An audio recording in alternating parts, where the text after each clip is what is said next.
So there's no doubt in my mind that Austin Dillon should have gotten his ass kicked last night.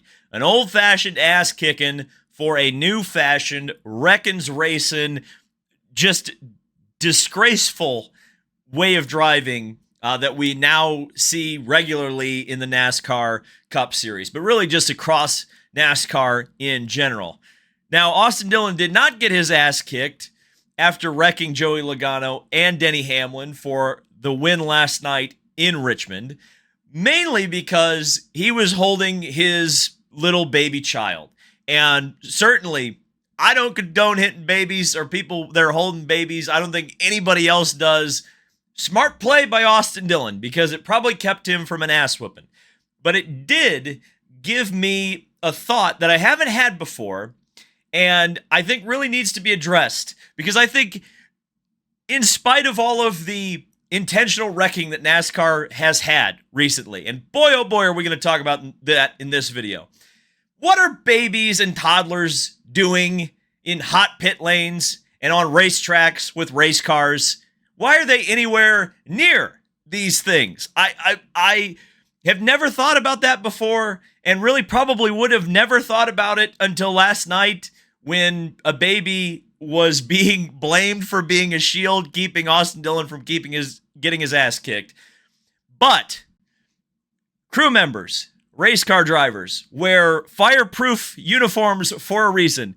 There are fire extinguishers in the pits for a reason. There are safety crews for a reason. There are helmets and Hans devices for a reason. Okay?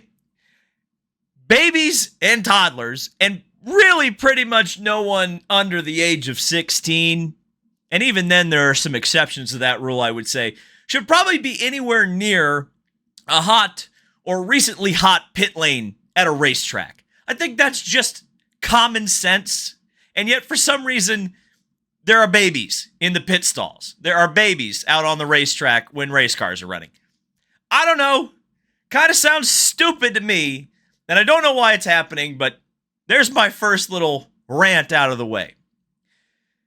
But this, I mean, and why is this important to talk about? Because I think everybody knows, like, NASCAR is not the regular thing I cover on this channel. But here in the United States especially, although globally there is some of this, there is a trickle-down effect from NASCAR. What NASCAR does and what NASCAR allows trickles down into every other form of auto racing here in the United States. So when something so blatantly stupid happens in NASCAR, it's worthwhile to talk about, because it potentially, even if it's not going to be two drivers getting wrecked in the final corner of a race for a win, we might be seeing other stuff like this if it's allowed to just happen in other forms of racing. So Austin Dillon, I mean, and that's the thing that I've just never seen before in any form of racing. I couldn't think of a single example. We're coming into the final corner. I mean, you can go through the villains of auto racing history, you know, whether you like him or hate him. And we'll talk about Dale Earnhardt here in a second. Don't you worry.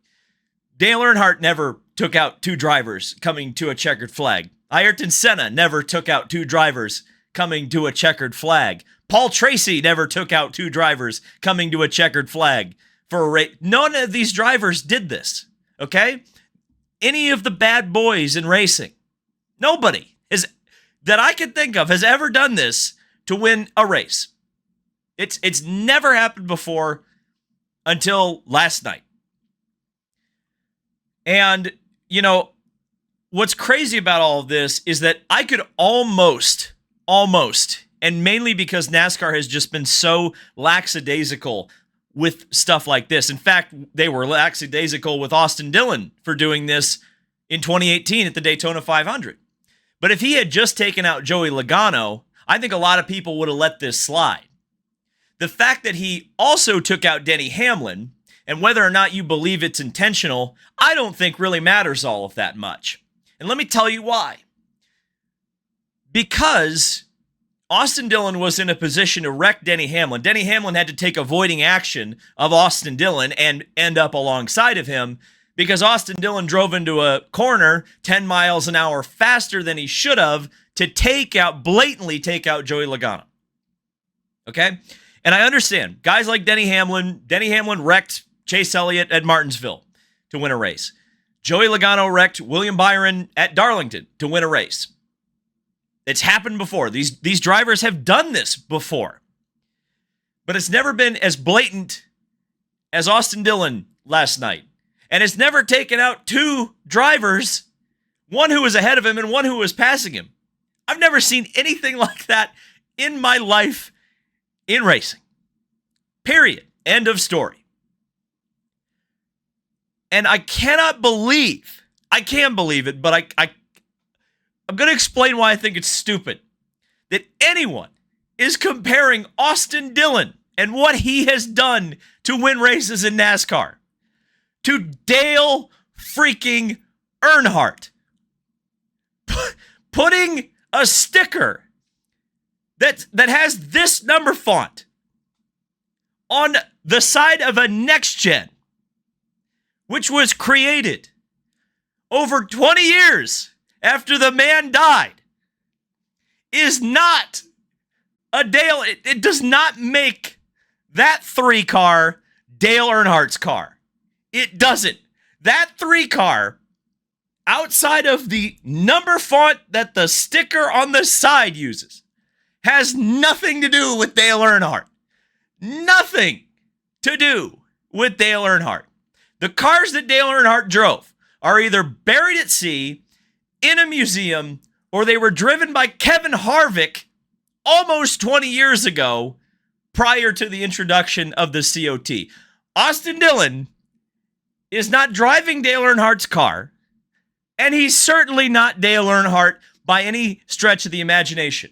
And if that's not enough for you, let's talk about Dale Earnhardt, because 2 of his most infamous incidents have been brought up in the last couple of days. 1986 Richmond, ironically, same track as Austin Dillon, same corner even. And 1999 Bristol. So leading up to the 1986 Richmond race, which, by the way, Dale Earnhardt, in wrecking Darrell Waltrip, didn't even win. Kyle Petty won it. Earnhardt was fined for reckless driving, and it was put on probation. Like I said, didn't win the race. But guess what he did do before that incident? He won races. And he didn't just win one race. He won 16 before Richmond in 1986. 16 races Dale Earnhardt won without having to crash anybody. What was Austin Dillon's first win? Oh, yeah, that's right. And what did he have to do to win that race? He crashed somebody.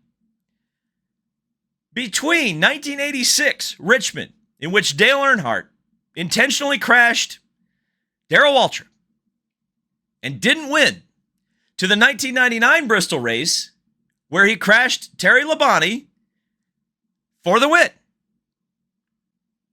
Dale Earnhardt won 56 more races. 56 races in which he did not crash someone to win the race. Austin Dillon is not Dale Earnhardt. Okay? He's not even close. Because, 25% or more of Austin Dillon's wins have been because he crashed the leader on the last lap to win? Dale Earnhardt, I don't know exactly, off the top of my head, 2 or 3% of his wins had anything to do with him crashing someone on the last lap? And then the rest of them, we're not that. We're not that.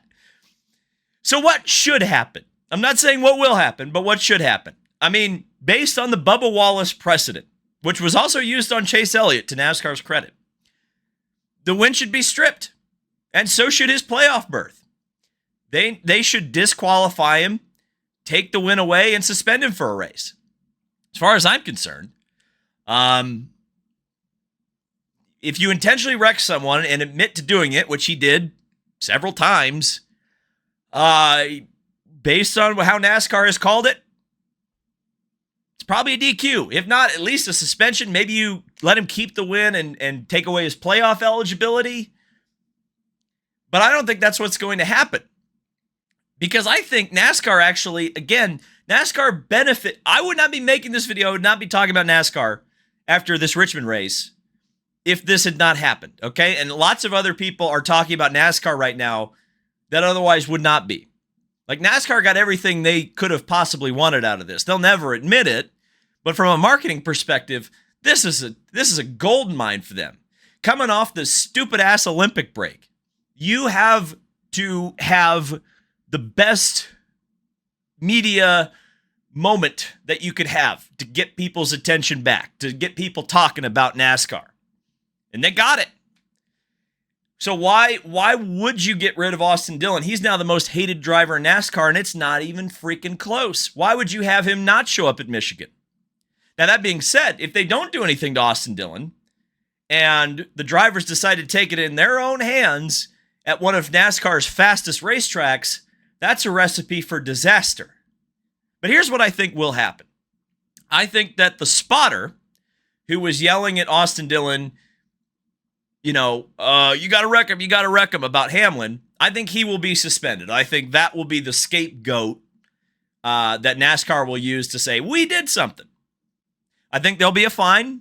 I'll throw a number out. I'll say $100,000. They're going to try to appease people without actually doing anything. Maybe they take away some owner's points. They won't do anything to mess with Austin Dillon's playoff eligibility. I don't believe they will. I think they like this Game 7 moment. I think they'll put him on probation, and I think you'll keep the win and the playoff eligibility. Now, NASCAR is going to announce whether or not they're going to do anything to Austin Dillon tomorrow, and I guess we'll find out, and I guess I'll make a video talking about it, what they decide to do, if it's a thumbs up or a thumbs down or maybe somewhere in the middle. But, yeah, wanted to talk about this. Austin Dillon is not Dale Earnhardt. Stop it. Get some help.